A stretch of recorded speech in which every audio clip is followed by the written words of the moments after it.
Welcome Lund loyalists to John Lund Unleashed. Those watching on YouTube, on the John Lund Unleashed and Bay Area Sports Collective channels. Viewers on X, Instagram, LinkedIn, and Facebook, and Lundos listening to the podcast on Apple and Spotify. John Lund Unleashed, brought to you by Reapel Sports Medicine. Got pain? Check out our revolutionary stem cell treatments. And guys, if low T is bringing you down, Reapel Sports Medicine can put you back in the game. Now all juiced up and ready to go, here's Johnny. Yes. Good morning, good morning, good morning. It is a Saturday. It's my whole, probably just like you, just completely off because July 4th, yesterday felt like a Saturday. It was a Friday. Today's Saturday. I guess it feels like a Saturday, another Saturday. But there you go, red, white, and blues. As you can see, Justin Verlander again, winless, walking off the field there in minor league Sacramento, episode 183. Thank you so much for joining us. We have a ton to get to today, even though it is a Saturday edition of the show. Let me make sure that we're up and rolling on all of our places that we need to be up and rolling. But it is great to be joined by you this morning. Thank you for joining us. Let me get all straight here on the screen, and everything will be good. It is episode 183. How was the fourth? The 11-2 loss to the A's. Verlander remains winless, and he was terrible. Let's be honest. He's 42, and he's struggling. Bailey, what would you say you do here? 4 strikeouts, the golden sombrero, and the pop-up that he misjudged. That's not good. There's starting to be some rumblings, by the way, that his defense, which, again, when robo-umps come, which is sooner rather than later, what's going to be his value? Not very much. Chapman is back today. Apparently a trade is needed. They just need some kind of shot in the arm for this team because they are struggling so much. And it's almost like, okay, they need the bats. And then all of a sudden the pitching is not getting it done. And it's a complete joke. And we saw last night with Mason Black, we've seen with Carson Seymour, they just don't have any organizational depth in that rotation. And we didn't talk yesterday because it was July 4th and I was busy stuffing my face and drinking and killing my liver once again. But Robbie Ray made a case for the All-Star game, and they may have 2 All-Star starters and the rest of the rotation is pretty much so we'll see. JK's latest, I got that. There is one specific team, I'm telling you, that is actually the great trade partner for the Warriors and could bail them out on this JK thing. So we'll get into that conversation. The 49ers soon, and the reason I write that up on the chalkboard today for episode 183, I'm not going to sit here and talk about the Giants sucking all the time every day. That's no fun for you. That's no fun for me. If they don't get it going, it's not like I'm going to turn my back on them, but I have dedicated a lot of airtime to the Giants when they were playing good baseball. And I'm not going down with the ship. Once the Niners training camp hits, I'm going to be going down there every single day, and I'm not going to dwell on what the Giants are doing because ratings have shown, and I was on the flagship of the Giants for years and years and years, that when they start not playing well and people get frustrated, they just tune out. So that's just the way it's going to be. So we'll get into that. Lots of 49ers as we continue to get closer and closer. It is July 5th, so now we start turning the corner going, okay, now we can start looking at training camp, which is only a few weeks away. Random stuff, and I got some really great Caboose pistol stuff for you today on this Saturday. Let's make roll call, or take roll call, I should say, for episode 183. Before I do that, do remember that today we are on John Lund Unleashed on YouTube. We are also on the Bay Area Sports Collective. You see that B down there? That is the Bay Area Sports Collective. So that is a collective, thank you very much, of shows in the Bay Area Sports Collective. A lot of ex-KNBRers. Me, Polymax Particles with Creative Tony, who was our creative director on KNBR. So all the frilly cool stuff, not commercials, but all that other stuff. KNBR, the sports leader. Like he would make all those things. So that's Creative Tony. Obviously, Tom Tolbert is here. Rod Brooks is here. With Rod Brooks and Quality Hang is Rod Brooks' show. And also Amy G, the great Amy G, who has a great podcast / YouTube channel talking about women in sports, which is awesome. And then we've got former Giant Jeremy Affeld, who just tells it like it is. So make sure that you are subscribed to the Bay Area Sports Collective in addition to John Lund Unleashed. And of course, we got to tell you all about my good friend right there. Click the QR code right there. Dr. Jeffrey Riopelle, RIOPELLE, Dr. Jeffrey Riopelle. If you can't get to that QR code, which you can get to that QR code right there, and it'll take you straight to the website. My wife is feeling great. I've told you, the shoulder, the elbow, her feet now feeling great. We were talking about it yesterday over July 4th. As a matter of fact, the conversation came up how good she's feeling and she can do all sorts of stuff. And we were being all active yesterday. And Dr. Riopel and the stem cell has been absolutely phenomenal for her. Dr. Riopel was telling me the other day, I was in the office, and he goes, "Hey, now be careful what you say. Look, man, I have been witness to, I'm not going to say a miracle because that's too strong of a word, but it's damn close. She just feels great nowadays, and it's all because of the stem cell that Dr. Riopel is doing with her. He's one of the first in California to do it, so make sure that you check it out, Dr. Jeffrey Riopel. If you can't get to that QR code, which you should to make an appointment, what you can do is you can just look him up. Your favorite search engine, Riopelle, Dr. Jeffrey Riopel, right there in San Ramon. No brainer if you're in the East Bay. If you're not, I'm telling you, make the drive over because he does that. The other day, like I told you, I got my update on my low T. So I do that every 4 months, do a quick blood test. He's like, okay, this is where you need to be. Pumps me up to that spot and I feel great. Metabolism's faster. Mood is better. Energy is much better.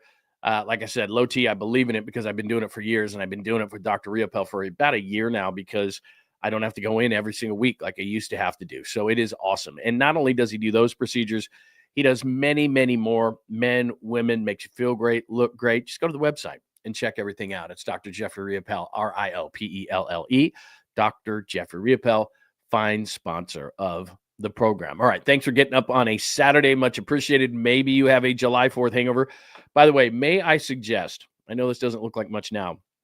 It might look gross, but that is, I took my extra coffee from yesterday, put it in the fridge, and this morning, because I knew I was going to need it, I made myself an iced Bailey's and coffee, iced coffee. It is outstanding, along with a giant water, and things are great. I am feeling really good today. So, hey, I'm just telling you, like the hot coffee's nice, but I don't know what it is about an iced coffee when you're just not feeling quite yourself. And then you dump a little Bailey's in there and whatever else, whatever kind of things you like in there.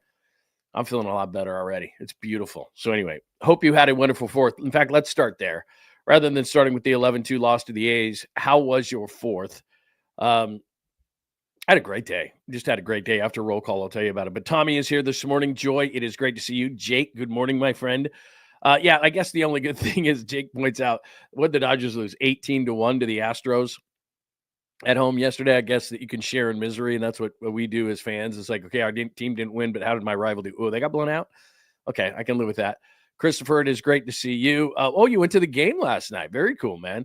Like I said this yesterday, if you haven't been up there. I know that the media is bitching and moaning. I know the players are bitching and moaning. I know it's not the greatest place for the A's to be. There's no doubt about it. I agree with 100% all of that. But in terms of just going to a ball game with an open mind as a fan, I've gone up there twice and enjoyed both times. And the ticket prices for me, and I know that they were jacking them up yesterday, but I bought cheap ones. The first game I went to against the Cubs was third row down the third base line. It was $39. So if you don't go to a Giants A's game, and as a Giants fan, like, why else would I go? I get it. But I had a good time, and that's just me. It's kind of, to each their own, and everybody get to live their life. I'm not going to be influenced by someone who says that the ballpark sucks. Look, I'm not the umpire who had to run all the way out into center field to get the gear on once the home plate umpire got hurt. I'm not, Mark Kotze, who, when I was at the Phillies A's game, got booted and had to do the walk of shame all the way down. I'm not the one who if I have to go to the bathroom, have to go all the way out to center field. Like, those are issues. It feels like a spring training game. I mean, those are issues. The A's shouldn't be there, all that kind of stuff. But from a standpoint of a fan and fandom only, I've enjoyed it when I've gone up there. So that's just all. I can only base it on what I do. Hello, the 1-4-20. No hangover here, just a little cloudy. That's a great way to put it. But that goes away quickly. Nothing like a hangover. Good morning, people. Yeah, exactly. Look, man, we're all veterans here. I don't think there's any rookies in this room. And the thing is, and even if there are, that's wonderful. Let me give you a little advice. I know this is kind of after the fact, but lots of water before you go to bed. If you've overindulged, go to bed at a decent hour, lots of water, pop a couple of aspirin in the morning. You might feel a certain way. First thing you do, again, hit the water.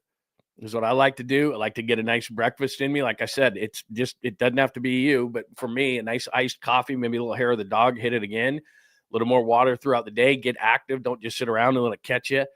certain foods, a lot of fruit, banana. Make yourself a nice smoothie in the morning. Lots of vitamins and protein and all that kind of stuff, and boom, you're good to go, man. That's just me.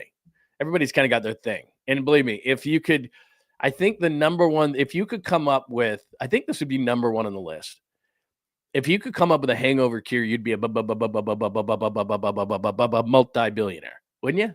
Like if you just had a pill or something or an Alka-Seltzer type, because everybody has their thing. Like I haven't had like a really massive raging hangover for a long time. You just kind of get these little ones because as you get older, you get smarter. Like, okay, this is my line. I'm good. Like I don't want to be totally wasteful tomorrow. So I'm like at my line and I stop. And then I'll start sucking down water. And so I haven't had like this ridiculous type of one in a long time, maybe years.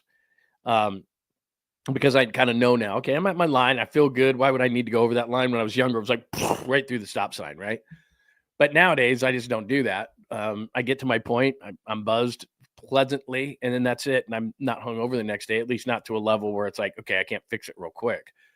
But like back in the day, it was like, 4 Alka-Seltzers, Gatorade, bananas, like whatever it was that you did. I'm trying to think what else I would have, like a breakfast sandwich, right? Some really good breakfast sandwich. And then I would get active. I'd go out, like I'd go on a hike. It'd be hot out and just sweat that thing out. By mid-afternoon, you're like, okay, I'm ready to go again. I'm good. Because, in college, it was like you had to. Like, what do you mean you're down? You're not down. You're going. Let's go. I've told you this story before, but like I was the social chairman of our fraternity. So like Friday night, we'd have a rager. And then I told you I went to Utah State. So Saturday they'd have this thing called Polar Bear Club at this bar, and they had a deck, and it was freezing and snowing. And the colder it was, the cheaper it was to eat. They had burgers and beer, big frosty mugs of beer that you had to sit outside with gloves on and drink. And so you drank at like 10 in the morning again, and then you had another party that night. And then Sunday was, I don't know, you try to catch up on school, but mainly you just watch football. But you had to keep going. Like you blew out. Like, it was like, but no, that's not the way. Not anymore. Anyway, I hope everybody had a wonderful 4th, no matter what you did. I watched baseball. We made a tri-tip, which was amazing. Put a bunch of sausages on the grill. Had all that. Nice salad along with it. Ate outside. Was wonderful. Like I said, had some cocktails, but not crazy. Made like a July 4th cocktail. This may sound crazy to you, or you could make fun of it. But it was, we took a high noon seltzer that was like a watermelon flavor and used that as a mixer with grapefruit vodka and a splash of, what was it? Chambord, which is like a raspberry liqueur, and then put a little soda on top of that and mix that with like, some fruit. Man, that thing went down like fast, super fast. So I had a few of those. Was kind of un-American because I didn't have a beer yesterday. But anyway, it was a good time had by all. Let's see. Konnichiwa. Very nice to see you, Joji. Very nice to see you. Absolutely. Let's see. My family is all spread out. Oh, that's a bummer, man. Let's see here. Oh, supers. Have not hit up a super yet today. Remember, if you want your questions, comments, or thoughts, 100% on the show today. Like Chris. Wonderful Chris. I didn't get to see Joy last night at the game, but I did see Peter King with the family. Is that right? You saw Peter King at the game? That's cool. Yeah, his family lives in San Francisco. We used to have him on weekly and KNBR for a couple of years in a row. And he was always really interesting. He would always, it was good because I think it was with Tom, and we used to talk about beer with him all the time. And he'd go on these tangents about beer for 10 minutes. And it's like, dude, we got you for like 15. Like, beer's cool and everything, but we were trying to get NFL news out of him. And it was like, what the hell, bro? Anyway, very cool, man. Yeah, I'd like to know more about the game. Like I said, I've enjoyed it up there. They had a packed house. Looked pretty cool. I did see the Hershiser comment last night, made a comment that Houston looked like they knew it was coming, basically accusing them of cheating. I think he was kidding around, but they got beat 18-1. Like, God, it happens, man. They don't have to be cheating to beat you, even though you're the Dodgers. Let's see. Good to see you, Champ. Hello, Champ. Let's see here. Mason Black is trash. Yeah, that's a problem. Like I said, I do the Devers trade 100 out of 100, but the thing they lost in the short term is, and again, Harrison wasn't pitching great, but Harrison was depth. Hicks was depth. They weren't great. I'm just saying they were depth. Hicks could have helped the bullpen a little bit, so we wouldn't have to see guys like Joey Lucchesi, and Harrison will help, so we wouldn't have to see guys like Carson Seymour and Mason Black. But that's what it is. And man, by the way, when he hits the ball, Devers last night, when he hit that double, I mean, man, his bat's just different, man. I know he's not hitting the way he's going to hit as a Giant. His bat is just different. You know, when you try to describe to people what the best hitters in the game look like, just watch him. Like when it's just like, poof, a double he hit last night was a rocket. Just a rocket, man. All right, let's get to things. Good morning to everybody. If I haven't gotten to you this morning, I absolutely will. And again, like I said, if you'd like to get your questions, comments, and thoughts 100% on the show, just hit me up with a super. That would be great. Yeah, the A's hitting, they've done a nice job. You got to be honest. The offensive side, they need some pitching. JP Sears pitched well last night, but man, they've got some nice young hitting on that ball club. There's no doubt about it. All right, let's hit things. How was the fourth? 11-2 loss to the A's. Let me pop up the box score. There's just nothing good to say about the whole thing unless you're an A's fan. From a Giants perspective, it was atrocious. The pitching was terrible. Let me see the box score. Where do I have the dang box score? Oh, maybe I don't have it. Maybe that's good. I don't need to have the box score. You saw it. Oh, here it is right here. It was just atrocious. Justin Verlander didn't have it all night long. There's been some games where you thought, man, Verlander pitched better and deserved a better outcome. He didn't last night. I mean, he barely got through 6 earned runs, and it wasn't cheap. He just absolutely got his ass kicked on the mound last night. It was terrible. Mason Black had to just wear it because they're like, we're not going to screw our bullpen. And Robbie Ray gave the bullpen a night off the night before, and we'll get to that in a minute because we didn't have a show yesterday because of the 4, so we'll hit that. But Mason Black had to wear it. He's not ready for the major leagues. Ryan Walker, like I said, I don't even want to use him in high leverage situations anymore. Give JP Sears some credit. He pitched well last night, so I don't want to minimize that. But same old shit as far as the Giants are concerned. Runners in scoring position, 0 for 11. They actually, when this was a game in the mid-innings, they had a couple opportunities to get in this game, and they didn't do it. So 0 for 11. Look at that. Flores 0 for 2. Alcantara 0 for 2. Devers 0 for 1. Ramos 0 for 1. Bailey 0 for 2. Bailey's so fucking bad. I'm sorry, man, if that offends you, but he is so fucking bad.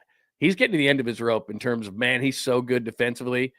His offense is atrocious. It's like he hits like a pitcher. I'll explain that in just a second. Lee goes 0 for 3. So 0 for 11 with runners in scoring position. Look at Oakland.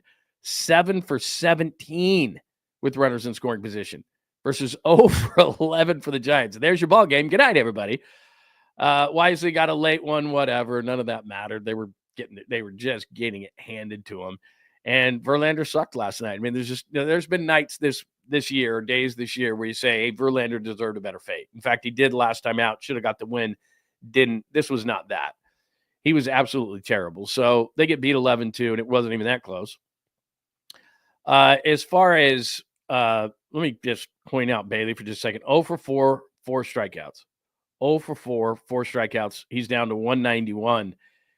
What Bailey looks like, we don't need to look at that box score anymore. Just brutal. What Bailey looks like at the plate right now, he looks like a pitcher. And what I mean by that is a lot of pitchers, when they used to go to the plate back in the day, pitchers actually hit, kids. When pitchers would hit a lot of times, they just were indifferent. Like they just wanted to get back to the dugout. Now, some of them like Madison Bumgarner wanted to take their hacks, or Zach Greinke, or there was a handful of guys who wanted to take their hacks. Lincecum, he just wanted to get back to the dugout and not get hit with a pitch or do something stupid. So that's what Bailey looks like. More times than not, Bailey swings at the first pitch. More times than not, it's some soft fly ball or soft ground ball. Last night, he didn't have a clue at the plate. He strikes out 4 times, and then on top of it, he had a pop fly. He had a foul ball that, didn't decide the game. They're getting their ass kicked, but he missed it. It went behind him. The wind took it behind him a little bit, and he missed it. And it was just completely, even Kruko, who rarely has a negative word to say about the Giants, even Kruko said, that's embarrassing for a major league catcher. So what would you say you do here, Patrick Bailey? Frame pitches? Wonderful. Martin Maldonado of the Padres can do that for a fraction, of the games played. Put a catcher on the list for the Giants in 2026. They're not going to make a big change this year with Patrick Bailey, and maybe they're going to hope he can come around and be, and I said this yesterday, could Patrick Bailey just be a 240 hitter, 230, 220, hell, 220 hitter in a season with, I don't know, 8 home runs and 58 RBIs and an OPS of like 675. Like, that's not good, but it's just be on the like bottom end of, average, the top end of bad, something. Right now, it's so bad that at some point, as good as he is perceived defensively, they're just going to have to say, look, we're going to have to give up something defensively to get some offense in here. We're just not ever going to be good enough. You're not going to ever be good enough in this ballpark to have a catcher that's that bad. You're never going to have a lineup here that is so good like the Dodgers is right now or the Cubs is right now, where you just say, you know what, we can have just a nothing hitting catcher, an 0-for-4 catcher that not only goes 0-for-4 with 4 strikeouts, but looks like he is completely indifferent at being at the plate. He's just like, whatever, just and just wants to be out of there. It's just like pitchers used to hit. He's lacking confidence to such a level that he just wants to get out of there. And it doesn't matter, like situationally, he needs a fly ball, doesn't matter, doesn't do it. Like I said, strikes out 4 times, looks terrible doing it, waving at pitches way out of the zone. His confidence level is so low right now. And they don't have another catcher on the roster, so he's going to keep playing. But in the offseason, and nobody understands, obviously, the importance of defense for a catcher than Buster Posey. But at some point, he's going to sit in that, that was a great piece by John Shea a few weeks ago. He's going to sit in that big old suite that they have, that they knocked out walls, and everybody's going to look together. And at some point, someone's going to turn to Buster and go, Buster, what the fuck? Like, we can't keep doing this. Like, I was watching the Diamondbacks Royals, and they have, obviously their situation, the Royals catching situation. I mean, they've got an all-timer behind there, but then they have another guy too that they're grooming, and they kind of split the catching duties between those 2 guys. And it's like an embarrassment of riches for what they have. They have 2 major league catchers who they just kind of rotate, and Salvador Perez is an older guy. So if he's not catching, he's DHing. So, but they've got these 2 guys, and they can both defend, and they can both hit. And you're just like, man, I was watching that game going, I am so envious of that team. At what point do you just say, Patrick Bailey's a really good defensive catcher, but he just can't hit? We cannot do that. And the Dodgers could. Like, I don't mean just the Dodgers now. They have Will Smith, so it's irrelevant. But my point is that hitters will go there, and they can put together a lineup that can just rake. And the Cubs right now have a lineup that just rakes. Like, you could have, and that's the kind of ballparks. Like, they'll keep getting hitters there. It's fine. We'll never have a lineup here just because of the ballpark that is going to be so good that you can just go, we'll just put basically a pitcher in the lineup who can't hit whatsoever, but that's okay because the other 8 guys or 7 of the guys can just rake. It'll never be like that here because of the park. Guys won't come here. Now, this is about as good, like, just on paper. On paper. Now, they maybe need a first baseman, second baseman, whatever. I mean, but on paper, this is a pretty decent offense as far as the Giants go. Getting Devers, I'm saying on paper. Adames, getting Chapman back today, by the way, which we'll get into in a second. Ramos is not bad. Lee's a joke. Yastrzemski's having a decent year for him, or maybe an above-average year for him. So, I mean, really, this is not a terrible offensive lineup, at least on paper, for the Giants. But when you throw Bailey in there, it's awful. It's just atrocious. And we have to start talking about it because it was, for a while there, it was almost untouchable, especially when Gabe Kapler was the manager and was just like, oh my God, oh, Bailey. Oh, I love that guy. And he's licking him like it's your dog, like your dog licks your face in the morning to wake you up. I mean, it's just like enough. And it's to the point where I always keep saying this, it's the at-bats. Like, if a guy's going through a rough stretch and you look at the exit velocity rates and you say, hey, man, it's just having some bad luck, you can live with that. But if you just watch the bats that Bailey have, he's just indifferent. His confidence is so low that he doesn't even want to be there. He's just swinging. I mean, it's like he'll swing with no legs. Like, he just get me out. Just get me out of here. I just want to go put the gear back on and catch. There's guys like that who have made fine careers as backup catchers, being a defensive replacement late, or having on, a good enough lineup. The Yankees could do it in the day, and they still could. Like, the Giants have to find a team for him in the offseason that says, we just need a defensive catcher. We've got enough offensive talent. We need a guy behind the plate that's going to frame pitches, throw guys out. Like last night when he dropped that ball, it was like Fuck, you've struck out 4 times and you just dropped a pop that 99% of the time you've got to catch. What are you doing? Buster Posey had to be sitting there going, what I got to do here? And the thing is, they're going to bring robot umps in. So he's going to be useless. So you might want to trade him before the robot ump comes, because the best thing he does is frame pitches. And once the robot umps come, that's irrelevant. He's got to go. I mean, dude's got to go. I'm sorry, man. He's, good defensive player. That's great. But if you look at any professional league, right, defensive players, they're nice to have. But you've got to, at some point, you just go, I can't just have a defender at that position. And it's like being in the lineup with the Warriors and you cannot shoot a lick. You cannot shoot a lick. And at some point, they finally just go, we can't have that, because then they'll slough off that man. They won't cover that man. Remember Tony Allen with Memphis? After a while, it was like, we don't even have to guard Tony Allen. Like, as good as he is defensively, and all of a sudden Tony Allen was out of the league. And you can't have it just so extreme like that. You're just the defender. Now, the NFL is different. You play defense. But I'm saying, if you're just the defender and you get nothing and you bring nothing to the table other than that, if you're just an offensive guy, right, the NBA, you play no defense, Luka Doncic, but you're just an offensive wizard, you're going to stay in the league. If in baseball you rake 30, 40 home runs and you're the shit defense, you're a DH. But if you're just a defender and that's all you do, they can hang for a while. But Patrick Bailey, to me, at this point, is starting to look like a journeyman catcher who's going to be a defender on a team, who's going to come in late innings. You can't start him every day. Sorry, I've said this for 10 straight minutes. I'm done with it. But my God, so we just got to get it on the table, because it's almost like he's so good defensively, he's untouchable. Well, not after last night.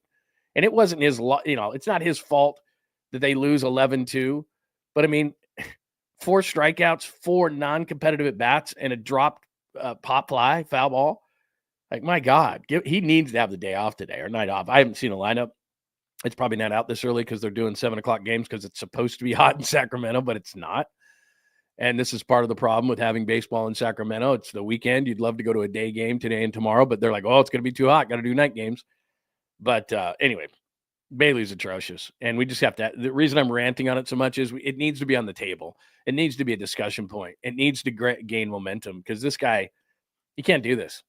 You can't do this.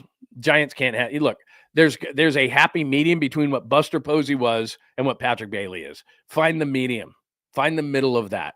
And I know a lot of people are jumping on going, maybe it was Joey Bart. Maybe it was. I'd give up some defense to have my catcher hit. Even some. Just an average hitting catcher. That's all you need. You don't need Will Smith. I don't need Salvador Perez. You don't need some of these better hitting catchers. But something, man. Because when he comes to the plate, it's like, I go get a sandwich and a beer or something. Like, I can't, like, what's the point? I just get frustrated watching his at-bats, because he's swinging at the first pitch. It's kind of a half swing. It's a pop to third when they need a sac fly. He can't even move runners over. He looks indifferent, kind of walks away from the plate after striking out every time, looking into the stars. Like, the answer ain't there, bro. You can't hit. Just, and this goes into last year, too. This is not just, he used to be able to hit. He used to be able to hit to, like, at least to a certain point. My God, man. Thank you for another super. Our good friend Brock 408 says Giants and A's need to combine. No kidding. If you had the A's hitters with the Giants pitching and bullpen especially, but like at least the first 2 starters, you'd have a team. Yeah, I've thought about that. Like I said, they just brought back their second baseman. I'm losing his name now. Geloff. They've got extra second baseman on the A's. It's just an average second baseman would be nice too, by the way. Yeah, 0-6. Hi, Bebop. 0-6 for Verlander. And like I said, a couple of starts, you've thought, oh, man, Verlander should have got that win, as he's trying to get to 300, which it's not happening. He's done. But last night, he was atrocious. Like, his pitch location, ugh. Like, everybody wants to talk about velocity and all these kind of things. Here's the 2 most important things for a pitcher, all right? It's just like a quarterback, and why nobody respects Brock Purdy on a national level. They think you should have to throw it through a wall. Location. That's real estate, as well as being a quarterback or a pitcher. Location. It's not about velocity. It's not. Never has been. Like, it's nice to have, but what you're trying to do is you're trying to keep the hitter off balance. So if I can throw change-ups and curveballs and mix everything up, that's more important than how hard I throw. Because I'm gonna you throw 100, they're gonna catch up to that at the major league level if that's all you got. It's about keeping hitters off balance, and it's about where you locate the pitch. Those are the two most important things. Velocity is important, no doubt, but it's about changing speeds, keep them off balance, locating where your pitches are. Last night, Verlander couldn't locate. I mean, he was throwing 96, 97, couldn't locate. And they got smoked, man. And these are young hitters the A's have. It doesn't matter, man. They can hit. So, anyway, there it is. Verlander winless, Bailey 4 Ks and an error. Good news, Chapman is back. He's going to be back today, which is nice for him. He gets to play the A's. So what that essentially does is they'll still have Fitzgerald at second base. Schmidt's getting closer. I can't believe I'm saying this, but it'd be nice to get Schmidt at second base and Chapman at third and see what they could do. Jason, I don't think you're off, man. I wouldn't mind seeing. I know this hurts, but Austin Barnes, the former Dodger, in the lineup, and I think that Bailey just needs a day off. Like, dude, 4 Ks, 4 atrocious at bats, and a drop fly ball, that should get you a benching. Like, remember Bochy used to have the rule: you hit a home run, you're in the lineup the next day, no matter what. I think if you strike out, if you get the golden sombrero and you commit an error, then I think you get a benching the next day. Shouldn't that just be a philosophy of an ongoing philosophy, a rule for a manager? The golden sombrero and an error, yeah, you sit the next game out. You've earned yourself a place on the bench. I mean, just brutal. So, yeah, I wouldn't mind Austin Barnes today. Just give the guy a friggin' break, man. I don't know. I was just flipping through that, and somebody said Tom Murphy. I have no idea where Tom Murphy is. At this point, he's just a mirage. I don't know what happened to him. I have no idea. Yeah, they just let Joey Bart go. Like I said, I haven't checked Joey Bart lately, but I know his stick is better than this. So, anyway. Somebody did ribs last night. Sorry, I'm jumping around here. I did think ribs, and we just decided to go to Costco and do the whole thing and get the tri-tip. And we did the tri-tip, and we seasoned it, did it overnight, had a nice crust on it. It worked out really good. And then you know what I'm going to do today? I'm going to chop up. We have a whole nother brisket, and I'm going to chop up probably half that brisket and do chopped brisket sandwiches. Come on. Hawaiian rolls, chopped brisket sandwich, Hawaiian rolls with I have a secret recipe for a slaw, which is like, if coleslaw is bad, like Kentucky Fried Chicken or something has terrible coleslaw, but if you get a good coleslaw on a chopped brisket, which I'm going to do, I'm going to chop up the brisket, mix it with some barbecue sauce, put the homemade slaw on top. Like almost, I know you're going to say I'm crazy here, but it's got pineapple in it. It's like a sweet slaw. So good. I'm going to chop that up, a little pineapple in there, chop that up into the slaw, and put a little hot sauce on it, maybe a little Swiss cheese or provolone, probably Swiss. Pop that on there. Put that on with some slaw, barbecue sauce, hot sauce on a Hawaiian roll. Get out of town. It's going to be good. Maybe I'll take a picture of it. No, I don't take pictures of food. I don't take pictures of food. It drives me crazy. When I see pictures of food, unfollow. I don't want to see your food. Just eat it. Eat your food. Tell me how good it was. I don't need to see a picture of it. Like, people are out. I see people in restaurants. I get a picture of this food. And it's on your phone. You never look at it. There's 100 pictures of food on your phone. I'm sorry if somebody does that. You do you. You do you. Oh, people doing burgers and fries yesterday. Yeah, very nice. Yeah, I haven't done. Yeah, I'm not a big cocaine guy, man. Not a big cocaine guy. Back in the day, gave it a shot a few times. Never did anything for me. All right, what else do we have today? All right, are we done messing around with the A's and the Giants thing? No, we're not. But let me do this. You're doing chicken today? That's not bad. That's nice. That's really nice. Doing it the next day. You know what's nice too is, like yesterday, I had the smoker going. I mean, lots of smoke, right? And your neighbors are just like, damn you, because late King's Bakery, good call right there, Joji. Late in the day, I got some barbecue, smell in my yards from my neighbors, but I had that sucker going. I started my my tri-tip yesterday about noon, and that thing was just blowing smoke out of there. I had that thing rolling, and we ate at like 5. So I mean, that thing was rolling on there for about 5 hours, real low and slow. really good. And then we put some all beef dogs on at the that my wife bought at like a butcher or something, and we put a bunch of those on. Those were really good. Believe me, I went to bed last night. I was like, oh, I felt like Joey Chestnut. I was like, all right. Okay, Chapman's back. Let's see, episode 183. Where are we? How was the fourth? 11-2 loss to the A's. Verlander winless. Deserved to be winless last night. It was terrible. We got to start talking about Patrick Bailey being a former Giant. 4 strikeouts and an error last night. Dropped that pop fly. We got to start talking about it. It's just that bad. Chapman is back against the A's today. That will help things. There's no doubt about it. We'll see. I'm at trade needed, and what I mean by that is they need some kind of a shot in the arm here. Devers hasn't really given it to him. Not his fault. I think he's trying a little too hard. But like I said last night, when he hit that gapper, it was just he smokes the ball. He's going to be fine. He's the least of your worries. It'd be really nice. You could tell when he was rounding first base on that double yesterday. Kruko was saying it. The hamstring is an issue, so he's not going to be playing first anytime soon. But if he could get healthy and play first, if Schmidt could give him something at second, I know there's a lot of ifs here. Adames, Chapman, it can't be too bad. I'm not going to mention Bailey anymore, but that's really going to help. But yeah, they need a shot in the arm, and I think it might be a third starter. I never thought I was going to say that during the season, but the way that Birdsong goes to the mound, he's going great, going great. Then he just completely loses it.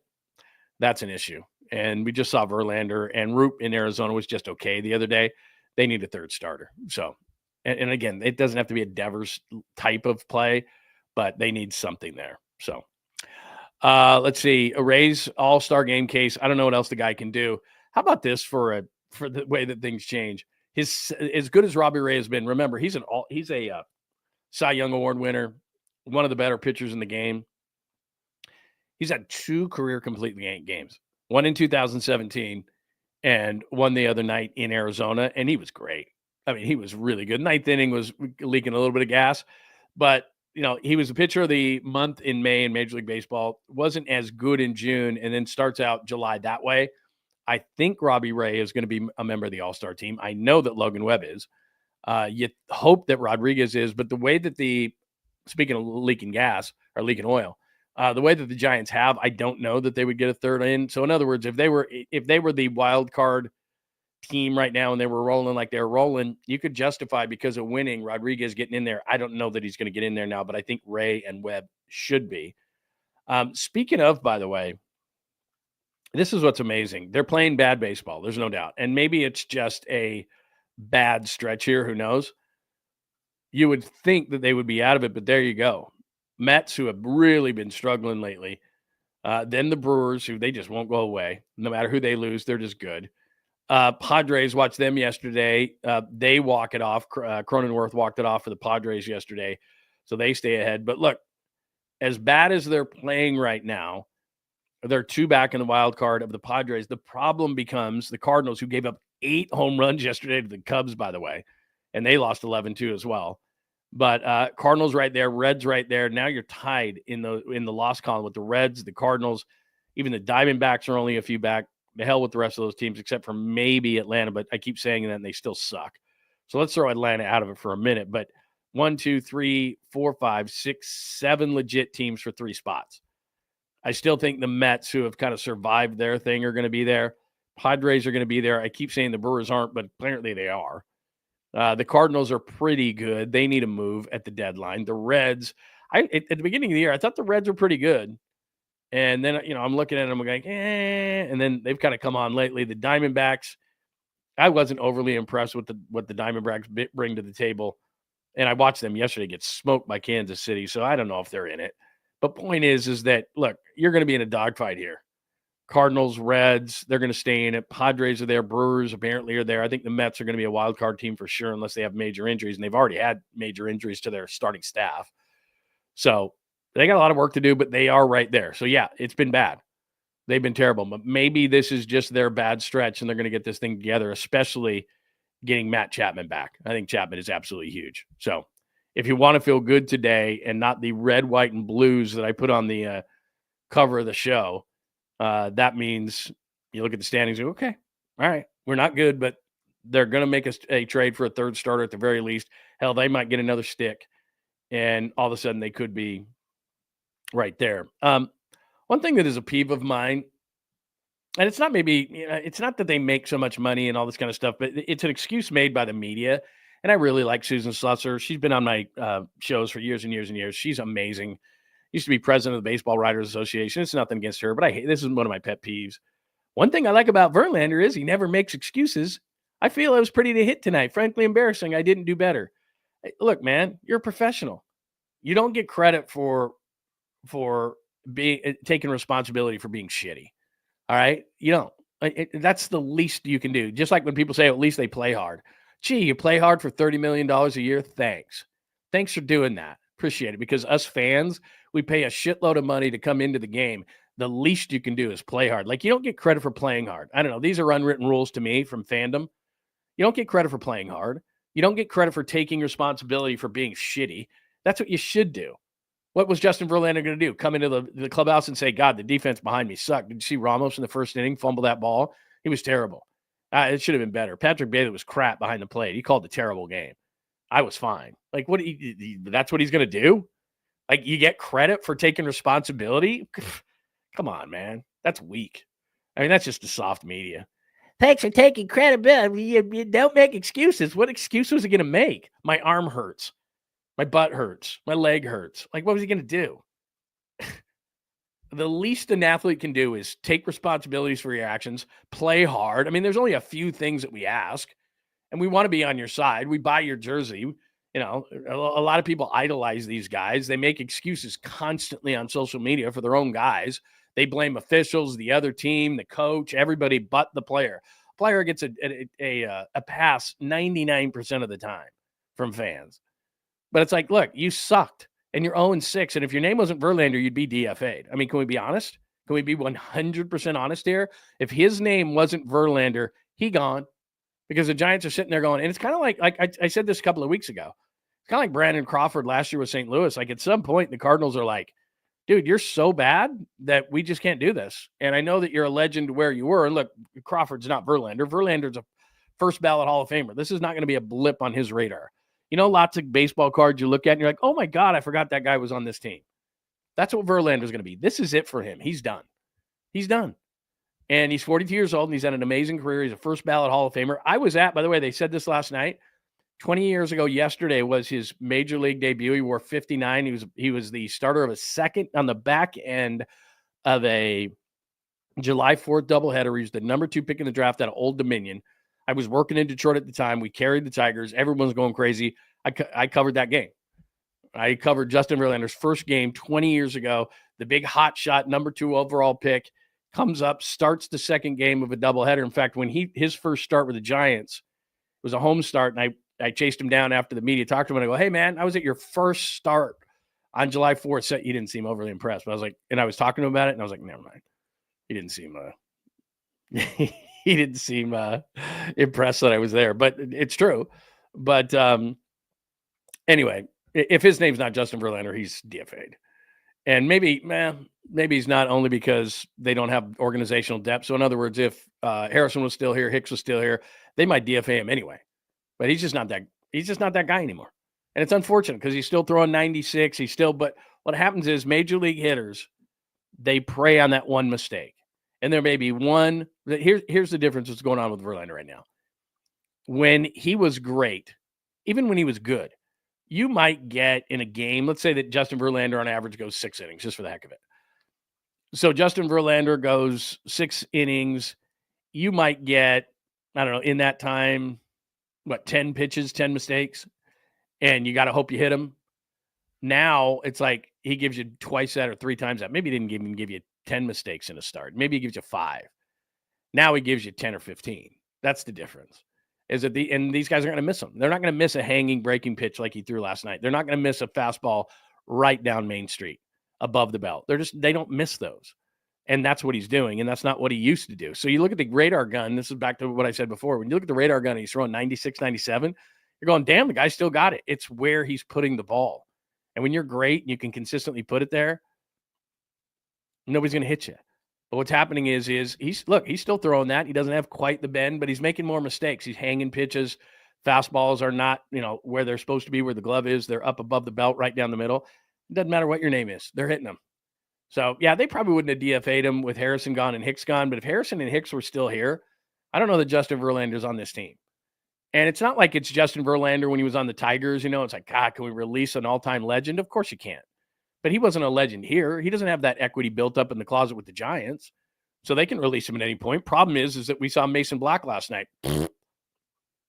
We saw Carson Seymour in Arizona. Like, they don't have anybody. There's nobody else. So you're stuck with him. We're stuck with him. And he's not very good. So there's that. Any more thoughts on the Giants, the rosy red picture that I have painted on the Giants? And I'm sorry, but when you have an 11-2 loss, if anybody else paints a picture that's different than what I've described, then they're just a flat out homer. And that's why this one pisses me off, because it's just like, come on, man. He doesn't make excuses. Great. Congratulations on that. Congratulations on your 5 ERA, but you don't make excuses. You shouldn't make excuses. My God. Yeah, he's done. Location. Chef, you could not be more right. Yes, Chef. Let's see what else. By the way, I want to say good morning. Lots of people. J49 is here today. Lindbergh, it's good to see you. Pat H, good morning. Yeah, I'm only fired up, and you know what? I'm not mad. I was having a good time last night. It didn't piss me off. We had a great day. I'm not angry about it. I just am like, my God, it's two things. The Patrick Bailey thing has got to be exposed. Like it's got to start. We got to start talking about Patrick Bailey and getting replaced. It ain't going to be this year, but next year. Can't go through another season like this. The organization can't. Bob Melvin's a catcher. Buster Posey's a catcher. Like, they know how important the defensive side of things are, but they also know that the robot ump is coming, and this dude is useless when that thing comes aboard. Goodbye. Like, I don't even know that he's going to be a backup catcher in this league. Hello, Rock 408. Good to see you again. And again, supers. If you want to donate to the show, that is a great way to do it. Do you think we just win the series, then we'll make playoffs? Do you think we'll win the series, then make the playoffs? Clarify that a little bit for me. Are you talking about the Giants and making you don't have to give me a super on this, but just you're talking about the Giants making the playoffs? Look, I'm not down on the Giants making the playoffs. To be completely fair to the Giants, the bullpen is a little burned right now. They probably could use the All-Star break, but they're going to be fine. I think they'll figure out the starting pitching. When you have 2 all-star caliber players as the Giants do, I think they're going to be fine. The hitting, I keep looking at the players on the field, and I say to myself, they are going to be able to score enough runs. 4, as I've been telling you for the longest time, is the magic number. So I think they can score 4 a game. Injuries, you can either use them as an excuse or an explanation. The Chapman injury was a killer because, Casey Schmidt started to play a little bit better, then he gets hurt. Now you don't have a second baseman. You don't have a third baseman. The dude who was at third base, he kicked the ball last night too. I've never even heard of that dude. Had like no home runs, 14 RBIs and sack, which, by the way, how weird was this? Did anybody else think of this last night? I doubt this has ever happened in Major League Baseball history. In fact, I'm sure of it. Maybe it has. But so Luis Matos, for example, or Brett Wisely, guys who played for the River Cats. So you were a home player when you played for the River Cats in Sacramento, and you were an opposing player when you were a member of the Giants against the A's last night.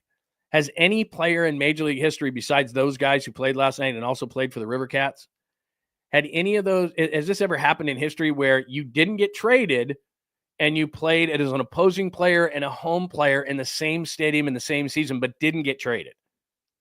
Somebody look that up. Ask AI.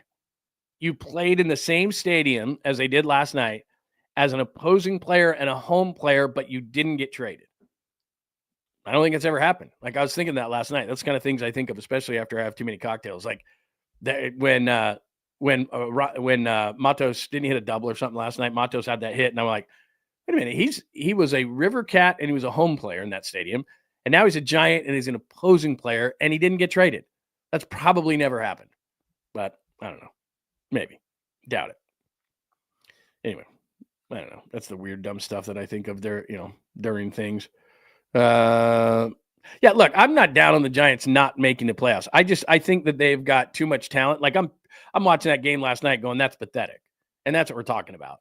Is that if there were, my main points today are, if they didn't have such a lack of organizational depth in pitching as we saw last night. Again, Mason Black can't pitch at this level, at least right now. Carson Seymour doesn't seem to be able to pitch at this level. That's their organizational depth. Those are the guys that they're bringing up. That then because they traded Kyle Harrison, because they traded Jordan Hicks, they don't have organizational depth. So Justin Verlander is not going to get released, even though last night he was terrible. And for the most part of this year has been terrible. And has had a couple of games where he should have won. There's no doubt. But by and large, 42 years old, hasn't been very good. And that stretches now over last year and this year over 30 starts. So this is not a small sample size. Look at the last starts he had last year. Look at the starts he's had this year. And he's been terrible over his last 30 starts. So this is like a full season. And he's 42, in which he's not going this way. He's going this way anyway. So that's not good. But he's not going to get released. Not because his name's Justin Verlander, because the Giants don't care about that. He didn't do that, all those things here. It's just they don't have any organizational depth, so they got to pray that he can be a number 5 starter, which so far he hasn't been. So they're going to need to pick somebody up at the deadline. Birdsong hasn't been good enough. He loses it. He's pitching well. Oh, my God. Like, it's not one wheel comes off, all 4 do at once, and then he can't get it back. And then Roop is up and down. So that's your 3, 4, and 5. That's not good enough. So they've got to do something as far as that goes. And then, like I said, I just want to start the conversation. Nothing against Patrick Bailey personally. Golden sombrero last night, misses a pop-up. Let's start the conversation. Next year, he can't be the catcher. If he continues to hit like this, I don't care how good he is defensively. It's not good enough, and it'll never be good enough in this ballpark. They'll never have a lineup with the Giants in this ballpark that's so good that the catcher can be a pitcher, hitting-wise. Just can't do it. So that's the story as far as the Giants. I'll get to JK in a second. Any more thoughts on baseball before I move on to what's going on in the latest in JK? I have the perfect team to trade Jonathan Kuminga to, and I'll give you that in just a second.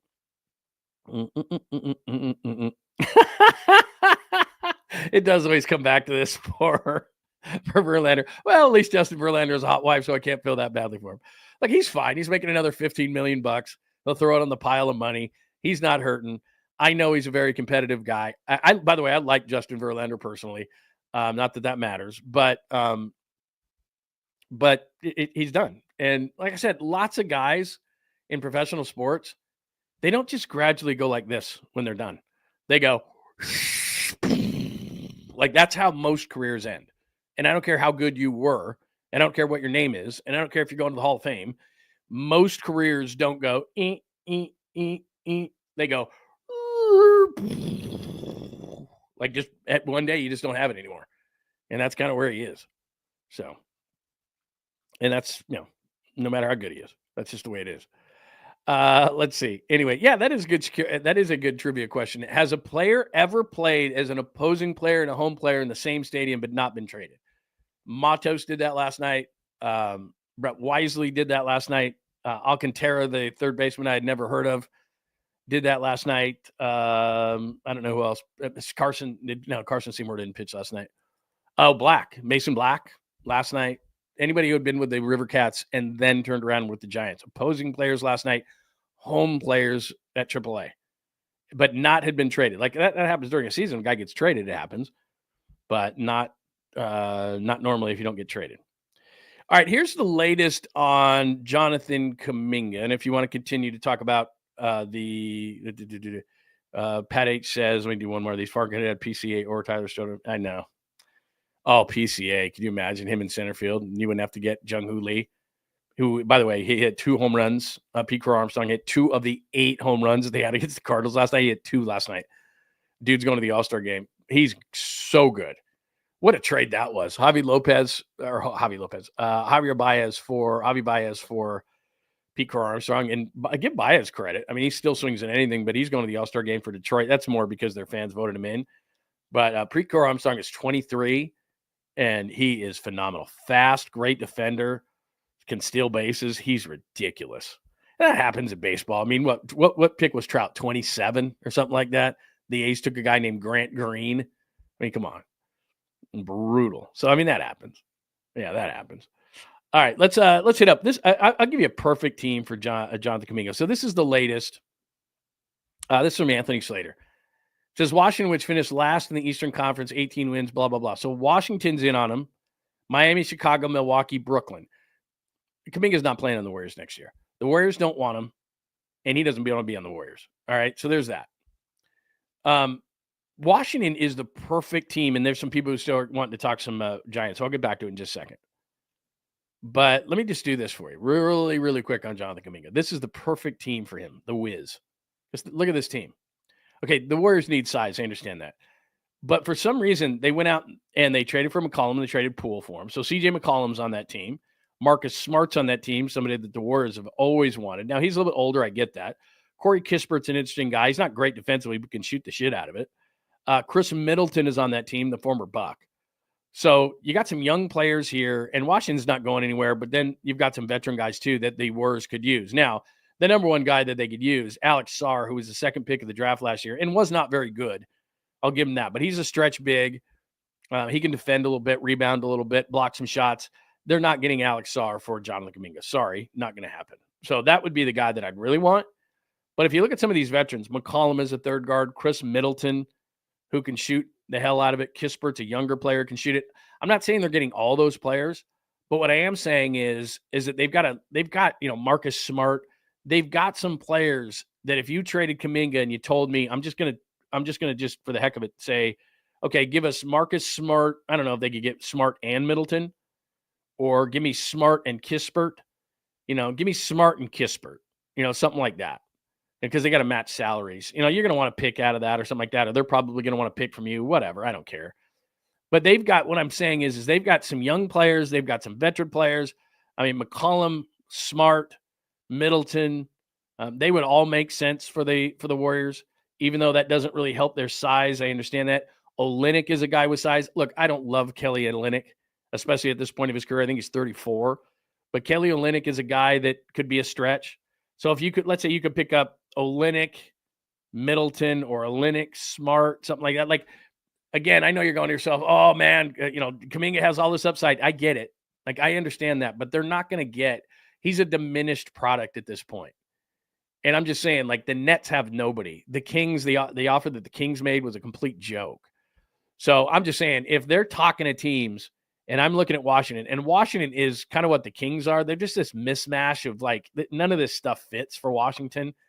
Bub Carrington, Trey Johnson, McCollum, Smart, A.J. Johnson. What? Like, their starting lineup is Bub Carrington, according to ESPN. Bub Carrington, C.J. McCollum, Chris Middleton, Alex Sarr. Like, it's just a mess. And I actually like their second team. I like Smart. I like Kispert. I like Olynyk. Again, for the Warriors, for a fit for the Warriors. Olynyk's 34. I understand. But look, they got a 2-year window that they're talking about, okay? And when they blow this thing to smithereens in 2 years, with or without Kuminga, they're going to the lottery, deep into the lottery. And it's going to be a reset. So what does it matter? So I'm saying, if you want to get going for the next 2 years, Smart makes sense. He takes the place of Gary Payton II. Olynyk's a shooter. And can I get Middleton? I mean, that's way too much probably. But could I get Olynyk and Middleton? Maybe, because now I get a scorer in Middleton. He doesn't defend much, but and then I get a stretch in Olynyk. That's about as good as you could probably do. Maybe you could get a young player from their team too. Like, what do they need Kispert for? I don't know. I mean, he's not doing a whole lot for them, but he's a nice shooter. Could be a nice shooter off the bench. I'm just saying they've got a combination of players that could probably make things work for Kuminga. And I'm throwing a bunch of names out there, but I'm just simply saying that between veterans like McCollum and Middleton and Smart and Olynyk, you got some guys, young players that I like. There's, like I said, I'd push for Sarr, but you're not going to get him. But even a young player or two, sorry, I just clicked on that. Maybe you can get a young player from that and a veteran player or two. I'm sure they'd give up Olynyk for basically nothing as part of that deal. I mean, if they could somehow get Olynyk, Kispert, Middleton, Olynyk, Kispert, Smart, I don't know. Maybe I'm too crazy on that kind of a thought. But anyway, that's what's going on as far as did I pop that on the screen? I did, didn't I? As far as the Wiz are concerned. So there you go. I think that's the perfect team because you're not going to get that much for him. I understand that. The Kings deal doesn't make any sense. Brooklyn, you can't sign and trade. They've got nobody that you want in Brooklyn. Miami is sitting back, kind of like the Warriors going, what's going on with Giannis? And I played this for you the other day, if Shams is right and he's going to wait till the end of the offseason, you can't wait. You can't wait. You're just going to have to make a move. And I think Washington makes a ton of sense for Kuminga. And apparently they are meeting next week. They're meeting next week. And Kuminga's going to be like, come on, man. You don't want me? Let me go.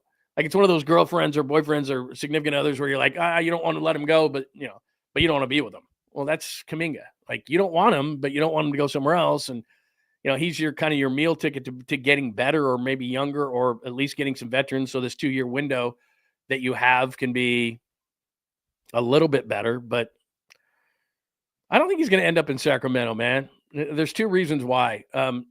One, they are a little bit afraid that he could blossom into something. So do you really want him up the road against your rival? Probably not. And then what they're offering is garbage. I mean, the offer is garbage that they offered. Now, some Warriors fans think that they're going to get Murray. They're not. He's a diminished product. He's diminished.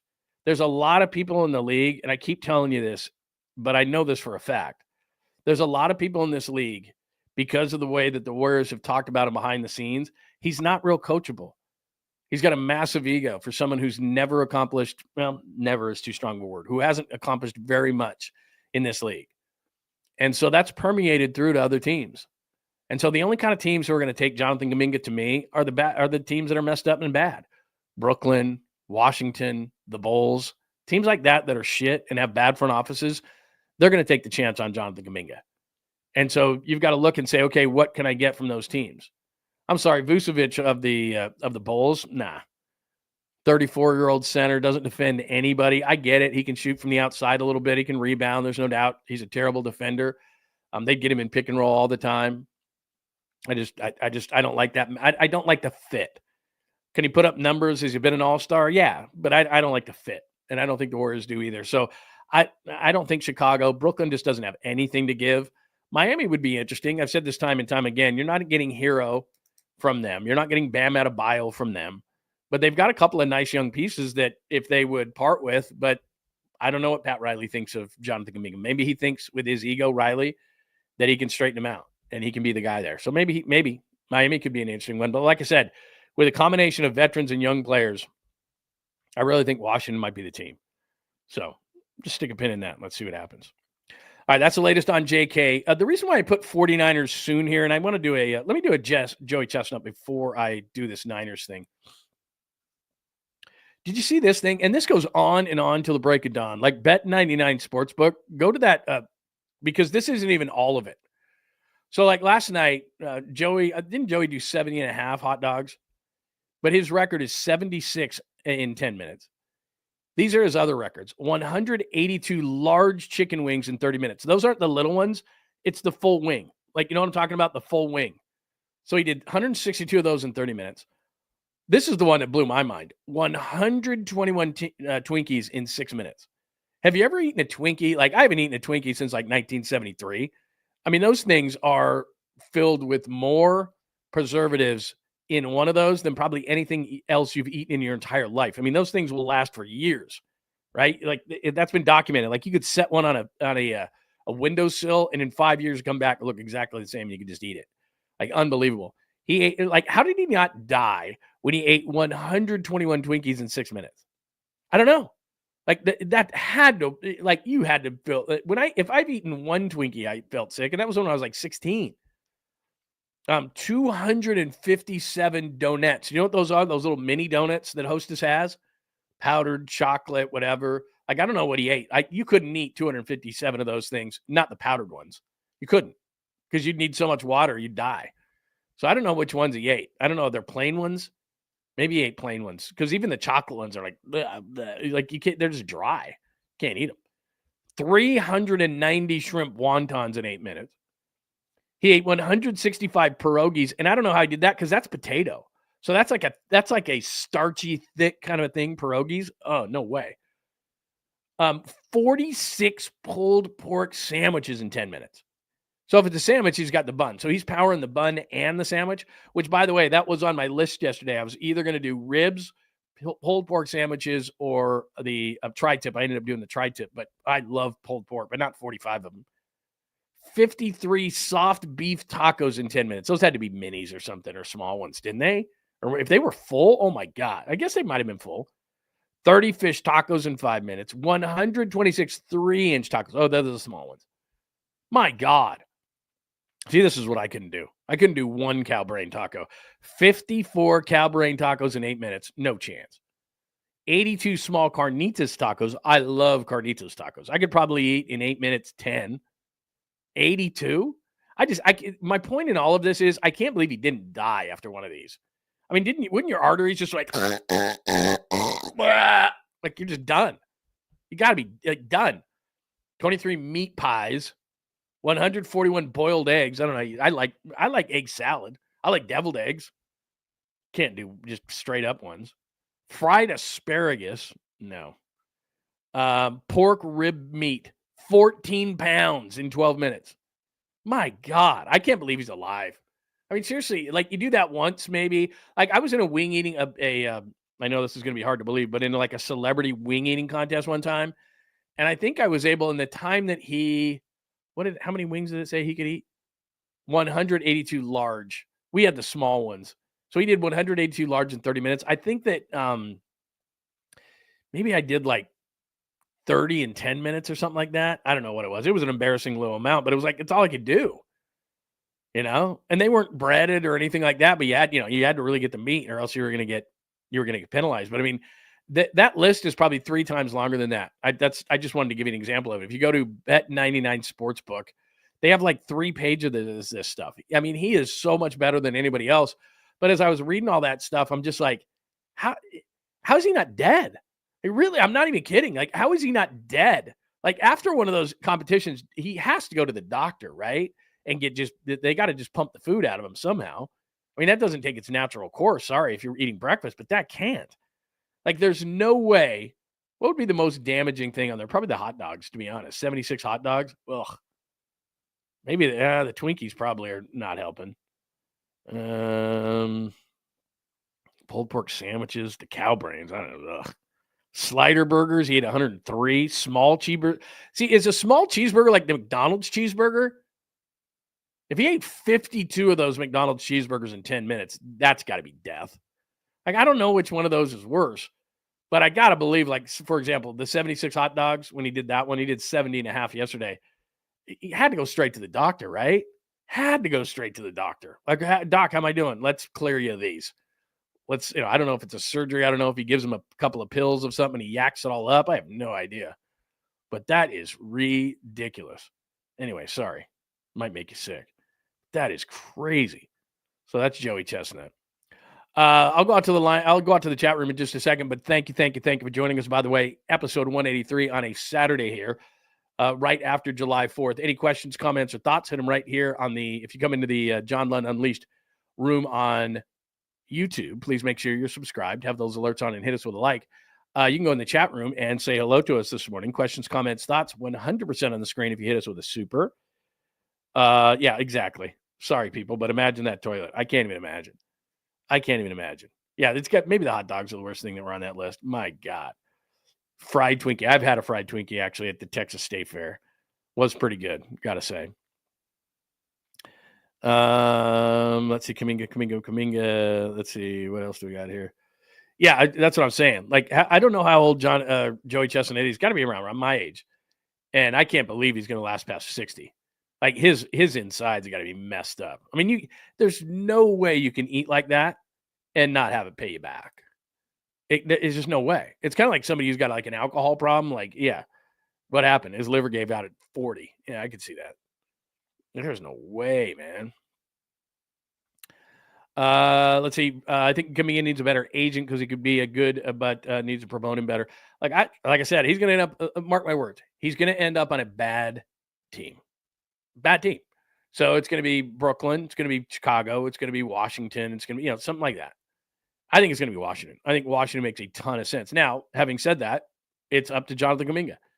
But if Jonathan Kuminga goes to Washington, for example, who's he competing with? Who's he competing with for touches? Anyone? Alex Sarr? I mean, he can be the guy there. That's all he wants. He doesn't care about winning and losing. He can replace Jordan Poole on that team. Look, Jordan Poole's gone. You can be the Jordan Poole. Because there's a bunch of veteran guys on that team. I just showed you. There's a bunch of veteran guys on that team. CJ McCollum, those kind of guys. Trade those guys to the Warriors. That's what I would think. Little Giants review. Help me out here. Did they really pinch hit for Devers with a guy batting 147? What happened, Nathan, was obviously the game was out of reach. And if you saw the double that Devers hit earlier in the game, he kind of was favoring that hamstring, and they had said earlier that he was dealing with some hamstring issues. So I'm sure in an 11-0 or 11-2 or whatever the hell the score was when he went up to bat, or maybe they hadn't hit that last home run, 9-2, whatever, 9-0, whatever it was when he got pinch hit for. The game was over, and they thought to themselves, we're not going to push this hamstring. And so they took Devers out of the game. It was injury related, and he's going to keep hitting. It's just, you could tell when he hit that double, he roped that double to right center. He wasn't running real well. And that's the reason why he's not playing first base. They've had him out there taking grounders, but his hamstring's giving him some trouble. So that's why they took him out of the game last night. That was that one. Anything else there? I think we've hit everything except for the Sweet Clean Family Friendly Caboose Pistol. And we're an hour 10 in this thing. We usually Saturdays, we usually do like an hour. So anyway, there was a lot of stuff for me. No lunch for me now. I'm sorry. I am making, if you would like one, I'm going to do chopped brisket today. Like I said, chopped brisket, slaw on top, Hawaiian bun, hot sauce, probably Swiss. Oh, it's going to be so good. Let's see. Oh, good luck to you on this. Are you doing this today? Santa Cruz oh, I see. You're saying they have them, the deep fried stuff. I was going to say July 4th weekend down there. That would be unbelievable. Hi, EB. Good to see you. All right. Let's see here. Anything else? Yeah, no lunch for me now. I'm sorry. Yeah, exactly. Dr. Riopel could absolutely help Joey Chestnut keep going and going and going and going. Thank you very much. That's my good friend, Dr. Jeffrey Riopel. Make sure that you Google it, and he will make you feel better. I'm telling you. I am telling you. All right, let's hit a Caboose pistol today. Let me make sure I have these things. I have one video. Oh, one more thing. Not watching it. Don't care. Do not care. My sports clock is no basketball in the summer. The only reason I popped this up, so one of my first big breaks in this business was the Rocky Mountain Review in Salt Lake City, and that used to be the only summer league. It was just like, that was the place. And it was the coolest thing ever because they gave me a live mic, and I've told you this about the NBA Finals before, but they gave me a live mic. I'd walk around, and hey, there's Larry Brown over there. There's Greg Popovich over there. There's Phil Jackson over here. There's, I mean, all the powers that be, and the place wasn't full. I mean, the fans, there was a smattering of fans. But like, I saw Tim Duncan's first, game ever, and it was in the summer league in Salt Lake City, and he would go sit down after a game, and I'd walk up and talk to Tim Duncan. It was one of the coolest things ever. It was early in my career, and they're like, here's a plum assignment for you. You can walk around the summer league. And it was so cool because then I'd just sit next to Phil Jackson and go, hey, Phil, can I, get you for 5 minutes? And he's like, yeah, sure, whatever. And you would just be sitting, I'd be like, talking about Shaq and Kobe. And then I'd go walk over to the next guy, and there'd be another coach. Hey, there's Larry Brown, there's Popovich. Hey, there's Tim Duncan sitting with a couple of teammates. He's a rookie. He was the first pick in the draft. Hey, Tim, what's going on? Like, it was pretty cool. So covering it was fun. And one of the great mysteries in sports right now is it's 110 in Vegas, and players and they all go there. Like Steph Curry will go to the Warriors game in Las Vegas. I don't know if they're paying him to do it, but it's like, wait a minute, it's 110 in Vegas right now. You can get hotel rooms for like $35, except then there's a $50 resort fee. But and guys will go there, like big time. James Harden will be there, like big time NBA players will go there. And it's like, what? Summer League? When did that happen? Because like I said, I started my career in Salt Lake City, Rocky Mountain Review. There'd be, I don't know, 600 or 700 or 800 fans, and then all these executives and players and all this stuff. Not players aren't coming to Salt Lake City; they're coming to Vegas. I get it why, but it's 110, so I don't understand that part of it. Stay inside, but there was hardly anybody, and it was great. I could just talk to anybody. Be like, hey, I got Phil Jackson here. It was awesome. For me, it was like the Super Bowl, and it was a summer league. But I'm not watching it today. No chance. Not a summer league guy. Like, whatever. Don't care. All right, let's do the Sweet Clean Family Friendly Caboose Pistol. We have a wonderful Sweet Clean Family Friendly Caboose Pistol. Got some questions for you. So let me do that. Media. Let's see, don't need that. Moved up the background music so we wouldn't take forever to find. John Lund Unleashed presents the Caboose pistol. Wedged in the crack of her buttocks. Somehow, someway, Lundo thinks this is the best way to leave a final impression on you for the day. The old Caboose pistol, everybody has one. I know some woman who could hide a machine gun in there. Yeah. Leave me out of this, you weirdo. Here's John. Pine says I lived in Vegas for years. Nobody goes outside. Famous people go there. Yeah, I got a story for you before we do the Caboose. We were talking about hangovers. In fact, maybe the last time I was really, really, really hungover was probably in Vegas. And my wife and I went there. It was business related or something like that. She had something, so I went with her. And we stayed at the MGM. And we said, we're not going outside. We were way too hungover. You know what I think it was? It might have been Kentucky Derby weekend or something. In fact, I'm pretty sure it was. Because we blew out till like 6 a.m. and then it was Saturday and it was Kentucky Derby day. And we had a suite at the sports book. And so we're like, we got to go. And she's like, I can't get out of bed, everything. The MGM had one of those places where, you know, they make you brand new. Basically you go in there and they stick all the stuff in you and you know, the hydration, all the needles and all that. So we went in there and it revitalized me. I felt like I didn't have a drink or anything like that. But before we did that, we went outside. It was 1,000,000 degrees and we were looking for a place to eat. And we thought, oh, we need some air. And you know how Vegas is, Pine. So we go outside and it was an outside place, Dick's Last Resort, maybe, I don't know. But it was an outside place across from the MGM, and it was sweltering, and we didn't even make it. We ordered our food, and then we had to go to the server because we both felt so bad. We're like, we got to go. Sorry, can't eat it outside. So we ate inside. Then we went to the place and got totally revitalized, and I felt great. You know, they had the bags of stuff in it, you know, with the all that kind of stuff, all the goodies and stuff in it. They stick the needle in you. They let it roll for like half hour. They put the cold stuff on your eyes. You lay down. I felt like brand new. My wife couldn't do it. She went back in the room. She's like, no, can't do it. And so I went down to the Kentucky Derby. A bunch of friends were in there. We started drinking again, and it was fine. But yeah, one of the worst hangovers and hottest days was in Vegas. And I remember walking outside going, oh my God, like I'm never going to make it. That's not your Caboose pistol. Cocaine helps too. All right. Two things. I'll do the picture first, and then I got a video for you. Is this real? I saw this yesterday, and it was pretty funny. The joke was his family wanted to have an intervention, and he's like, hey, man, I only buy a case of beer a week. What's the big deal? And there's the case. 99 cans of PBR. Everything is – you have to question everything nowadays, and it sucks because with AI, it's like AI pictures, AI video, AI. So you could easily say to AI or whatever, hey, make me a PBR 99 pack. Because seriously, you'd need like 5 people to carry that out. And maybe that's real. Maybe it's not. But I don't know that I've ever heard of a 99 pack, and I was too lazy to look it up. But a 99 pack of PBR. And, PBR is kind of a novelty thing. You go into like a, hole-in-the-wall bar and you order a PBR, whatever. Can we be honest? PBR is horrible. I mean, it tastes like ass. It's terrible. I know what you're going to do. Whoa, ass. I didn't know ass tastes like. Terrible. I mean, terrible. But anyway, I don't know if that's real or not, but there's 99 packs of PBR, so I do think that's funny. Never seen a 99 pack. Don't know what a 99 pack would cost of PBR. Have no idea. I guess I should have looked that up, but I didn't. So there you go. 99 pack of PBR. Is that real? That's number one. And then number two, this was in Colorado, but I've seen this happen in Tahoe as well. Bear gets into like an SUV here and shreds this thing. Shreds it. And here's what's crazy, too. If I'm that cop, police officer, he actually ties something to the door, and it's like, I wouldn't even get near that door. But anyway, here's a guy who gets his vehicle shredded by a bear who got into his car because obviously he had food in there, and then the thing gets stuck in there, and this is in Colorado. So I'll just tie it to the door handle. Up here? I'll go up there or back over here, and we'll just pull it open, and he can run out.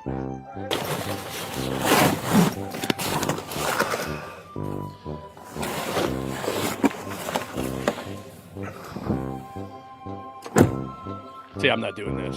Like, your car is not worth it. Like, that thing pops out right there, breaks through the window, sees you, gets pissed, like, hears that noise, and freaks out. All right, is it unlocked? Good time to ask that.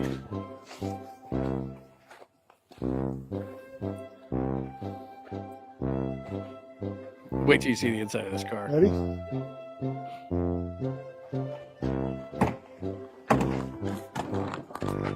Come on. I'd get further back. Yeah, Go no on. kidding, bear. I see it. Hold on. Your car Look at is that car. destroyed. That bear was not happy being in there. He wanted the food. Look at that thing. Shredded. Move your fat arm, dude. Wow. Look at that thing. Taking pictures of Important to lock your cars and keep. it. Keep all the food out. That car is trashed. Anyway, Colorado. Just a public service announcement. You might want to not keep food in your car in the forest, because then a bear could get in your car and shred your car. And that's exactly what happened. By the way, PBR, let's see, just PBR is the equivalent of Justin Verlander. The 1-4-20, thanks for looking it up. Available in 15 states. Is California one of the states? Not that I don't need a 99 pack, but I will say this: that'd have been pretty cool for 4th of July. You get a 99 pack and you just, throw it all on ice. 99. I don't think your friends would be 99 beer on the wall, 99 bottles of. I don't know that your friends would be happy if they came over and you had PBR. Like, haha, look at me, I have 99 cans of PBR. It's like, nah, I brought my own. That's, come on, that's not any good. How does that fit in your car? That's a good question. Oh, you're talking about the PBR. Yeah. No way. No, $14.99? It can't be $14.99. Can't be $14.99. It's true. My wife just looked it up. What's the cost on it? $4.20. Can't be $14.99, can it? I mean, how much is that a beer? Again, I could do that on my phone right now, but I'm not going to do it. I'm too lazy. Come on, somebody give me the price on that, and then we can all get out of here. Hold on.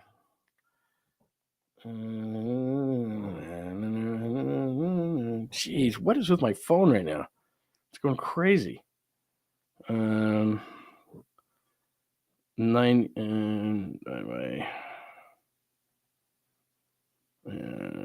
yeah, that can't be right. So anyway, yeah, 15 cents, but that's not going to happen. That's $14.99 bourbon. Yeah, exactly. You can pour out the beers and just get the aluminum if you're buying it for that. So anyway, there you go. All right, 175. 175. Is that true? 175 for I get that's what, a couple bucks a beer. Yeah, I could see that. A couple bucks for a PBR though. I mean, I'd say that 99 beers for $99, right? That's $1 a beer. I mean, that's about what it's worth. That's to me. I mean, if you're selling 99 cans of PBR, then it's worth $99. I mean, that's what it is. There's no way. I'd do $99, $99.99 for 99 beers. That's $1 a beer of PBR. That's fair, but it's probably not what it is. All right, that is episode 183. Just checking in on you post July 4th. Glad everybody had a wonderful day. Thank you to the supers from Nathan today. Brock gave us a couple of supers. Thank you so much, Brock, for that. Christopher, thank you so much for your super. Appreciate it. Very, very nice of everybody to congregate today for episode 183. Just real quickly, how was the 4th? Everybody seemed to have a good day. 11, except for the Giants. 11-2 lost to the A's. Verlander remains winless, and yesterday lived up to that winless. Bailey's 4Ks in an error. I'm just saying we got to start talking about it. His defense is so bad his offense is so bad that it's overshadowing the defense. It's not going to happen this year, but they certainly have to have a conversation about it next year or next off season. And I know Bob Melvin, catcher, Buster Posey, catcher, they know the value of it, but he's so bad. And last night with the 4 strikeouts, and he just looked indifferent being up there, swinging at first pitches. He looked like a pitcher. Like, please get me back in the dugout. I don't want to be here. Matt Chapman is back today. A trade is needed probably for a number 3 starter. Ray's all-star game case, because we didn't do a show yesterday, gets that complete game, second of his career. He should be going to the all-star game. JK latest, I think the best match for Jonathan Kuminga for both sides. And remember, this is where they traded Jordan Poole, is Washington. They got some veterans and young players. I think that JK's place could be Washington, and they could replace Poole and just, with no conscience, just try to score. 49ers soon. We're not going to sit here and talk about the Giants being shitty all the time. Random stuff happens, and a sweet, clean, family-friendly Caboose pistol of 99 pack of PBR, and the guy. So I'll just tie it to the. And the bear got in there and shredded his car. Part of today's sweet, clean, family-friendly Caboose pistol. I think that is it. Remember, if you've got comments, questions, thoughts, you're watching the show a little bit later, hit me on the comments section. I'll get back to you on those. I'm always on X at John Lund Radio. Thank you for watching on X today. Thank you for watching on Instagram as well. You can all come over to John Lund Unleashed on YouTube. Please make sure you subscribe. Hit us with the like before you get out of here as well, and keep those alerts on when we send stuff out. Hey, maybe there'll be a trade today. Who knows? And we always go live for specialty shows on that. Make sure you join Bay Area Sports Collective. That's that Big B. That's me, Tom Tolbert, Polymax Particles with Creative Tony. That is Rod Brooks. That is Amy G. That's also former Giant Jeremy Affelt, Bay Area Sports Collective. Bunch of different YouTube shows on that. And I think that's it today. Make sure that you see my good friend, as I always tell you, my good friend, Dr. Jeffrey Riopel. He is going to make you feel better. My wife is doing the stem cell. I am doing the low T, and he does all sorts of other things that are going to make you feel better and look better, man, woman, whatever the case may be. Check it out. Check it out. Dr. Jeffrey Riopel. You can either hit that QR code, or all you got to do is Google it. Your favorite search engine, Dr. Jeffrey Riopel at RIOPELLE, Dr. Jeffrey Riopel, fine sponsor of the program. Anything else today? It's great to see everybody today. If I did not say hello, hello. Great to see you, man. Happy Saturday. Had a good time as always. Oh, of course, man. This isn't working. This is really not working. Just trying to get a few things together for the show so that it's, oh, okay, there you go. 175 in California, 59 in Canada. 175. That's like $2 a beer. How much is a PBR in a bar? $4 or $5? I would have thought, you buy the 99 pack, you got to haul it out to your car. That should be like $2 a beer. That should be like $99. 175. Oh, Chef's got it too. 175. Nah, no way. Not doing that for 175. $99 for 99 beers. That's fair. That should be the promotion. That's brutal. That is brutal, man. All right. Yeah, should be $100. $100, no doubt. Should be $100. All right, great stuff today. Thank you for hanging out with me. 149. I'm thinking 99 for 99. I think that should be the promotion, but what do I know? I don't know anything. All right, great stuff today. Thanks for hanging out for episode 183. Everybody have a wonderful Saturday. I'll speak to you Monday at 9 a.m. for the regular show, but remember, if things break over the weekend, whether it be today, tomorrow, whatever, we always send out stuff, so make sure you have those alerts on. Hit us with a like, and make sure you're subscribed if you're watching somewhere else like X or Instagram or anywhere else. Please make sure you tell all your friends and enemies so that we can grow the show and grow the community. Thanks. Have a great Saturday, everybody, and a great rest of your weekend. Thanks for hanging out with John Lund Unleashed. We'll try to be better next time, though I wouldn't hold my breath. Please like and subscribe on the John Lund Unleashed Pod YouTube channel. Watch live shows weekdays at 8 a.m. on YouTube, Instagram, and X. And make sure to have your alerts on for shows throughout the day or night. All things Lund can be found at johnlundunleashed.com. johnlundunleashed.com. Goodbye!